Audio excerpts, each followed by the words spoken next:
ప్రజా తెలంగాణ న్యూస్ కి స్వాగతం. నేను మీ శృతి.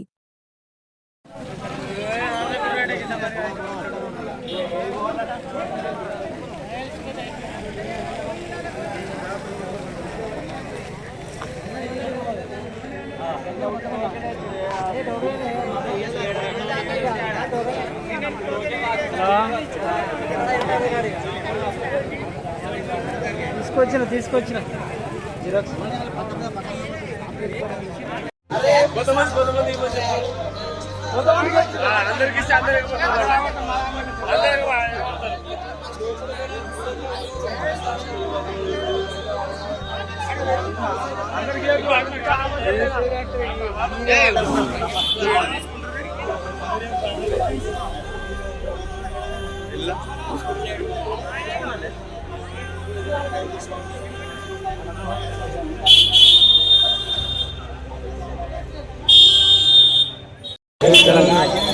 తెలంగాణ రాష్ట్రం ఏర్పాటు తర్వాత రైతులను ఇంత కోసపెట్టినటువంటి ప్రభుత్వం మనం ఏనాడు లేదు.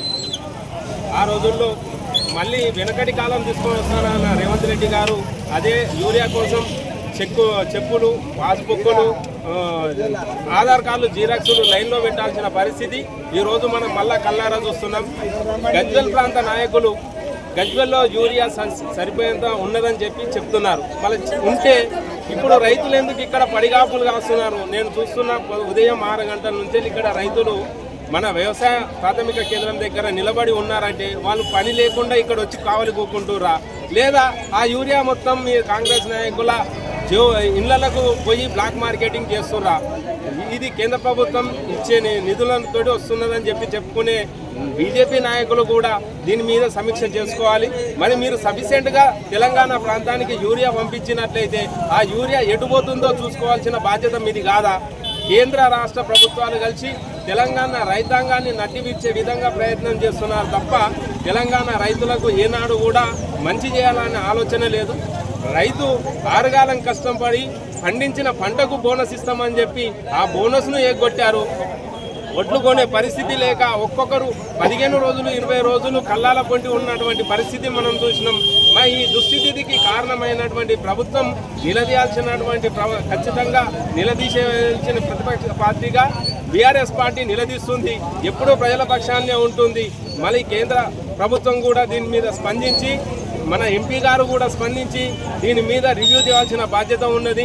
ఎందుకంటే మీరు సెంట్రల్ గవర్నమెంట్ నుంచి వెళ్ళి సరిపోయేంతగా యూరియా మన తెలంగాణకు పంపిస్తున్నామని మీ ప్రభుత్వం నుంచి చెప్తున్నారు కాబట్టి ఖచ్చితంగా మీరు కూడా దీని మీద రివ్యూ చేయాల్సిన పరిస్థితి ఉంటుంది.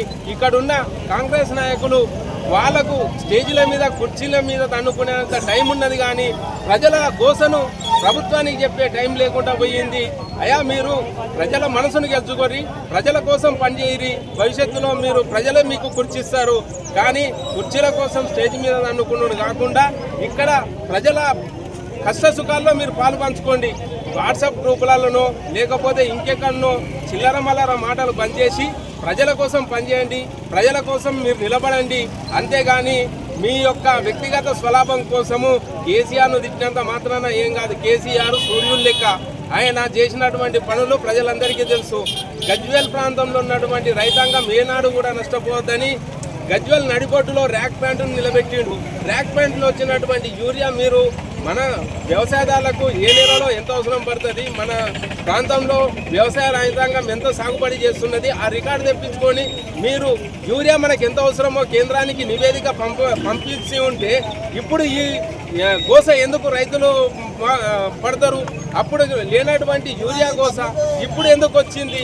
మా రైతుల కోసం పోట్లాడవలసిన బాధ్యత మీకు లేదా? అధికారం మీకు ఇచ్చినప్పుడు రైతుల కోసం మీరు కష్టపడాల్సిన పని లేదా? ఎప్పుడు కేసీఆర్నో లేకపోతే వారి కుటుంబాన్నో చిల్లర మల్లర మాటలతోటి ఇబ్బంది పెట్టే పని తప్ప మీరు తెలంగాణ ప్రజల కోసం ఏం చేస్తున్నారు? తెలంగాణ ప్రజలకు మెప్పును మేము ఏ విధంగా పొందాలని చూపి మీరు చూడాలి. కానీ రైతులు ఒక్కొక్కరు పొద్దున్న నుంచే నేను నిన్న టోకెన్లు ఇచ్చిరట, ఈ రోజు టోకెన్లు ఇస్తున్నారు. ఈ టోకెన్లు ఇచ్చిన వ్యక్తులకు యూరియా ఎప్పుడు ఇస్తారు అది చెప్పాలే కదా. ఎందుకంటే వాళ్ళు ఎద్దు ఉంటుంది, వ్యవసాయం ఉంటుంది, గొడ్డు ఉంటుంది, గోజు ఉంటుంది.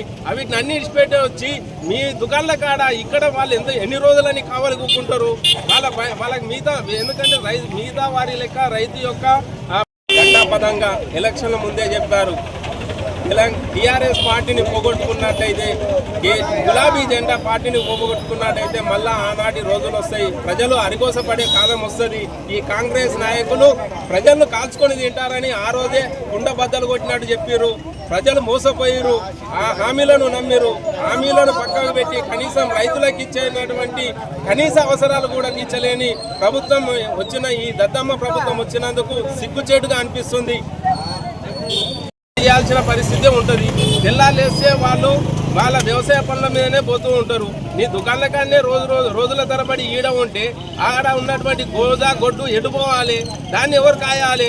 అవన్నీ మీరు ఆలోచించకుండా ఏమున్నా కానీ కేసీఆర్ను తిట్టుడో, కేసీఆర్ కాదు ప్రభుత్వం మీద ఉన్నది. మీరు ఏం చేస్తారో చెప్పురి. ప్రజలకు ఏ విధంగా మీరు దగ్గర అవుతారో అది చూసుకోవాలి తప్ప ఈరోజు నో స్టాక్ బోర్డు అఫీషియల్గా పెట్టిరంటేనే మన వ్యవసాయం ఎంత అద్మానంగా పనిచేస్తుందో తెలుస్తుంది. దీని మీద ఖచ్చితంగా అధికారులు కానీ, ఇక్కడ ఉన్నటువంటి ప్రభుత్వ నాయకులు కానీ, కేంద్ర రాష్ట్ర ప్రభుత్వాలు కూడా దీని మీద సరైన రిపోర్ట్ను తెప్పించుకొని ప్రజలకు న్యాయం చేసే విధంగా స్పందించాలని కోరుతున్నాం. జై తెలంగాణ, జై కేసీఆర్.